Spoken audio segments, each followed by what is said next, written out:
জ্যোতিষশাস্ত্রী শ্রী শ্রী সঞ্জিত চক্রবর্তী। বয়স অনুযায়ী সকলকে প্রণাম ও ভালোবাসা। আজকের আলোচনা, পথ চলতে চলতে খেতে খেতে গেলে সেইগুলো কি কখনো সঠিক দিক বা অর্থ টানাটানি বা ধার দেনায় জর্জরিত ঋণগ্রস্ত হওয়া, এগুলো কি হয়? অবশ্যই। যদি কেউ পথ চলতে চলতে খাওয়া দাওয়া করতে থাকেন, তা অবশ্যই তার মধ্যে খারাপ কুপ্রভাবগুলো টেনে নিয়ে আসে। দারিদ্রতার লক্ষণ, এগুলো পুরনো শাস্ত্র বা নানা রকম ঠাকুমা দাদু এদের কাছ থেকে শোনা যায়। এইগুলো কিন্তু তার প্রভাব খারাপ দিকে পড়ে।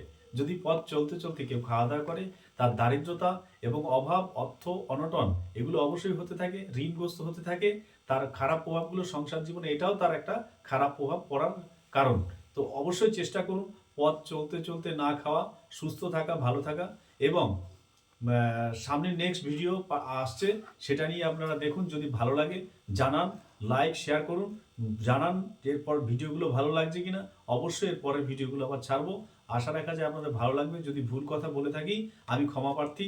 নমস্কার, সুস্থ থাকুন, ভালো থাকুন।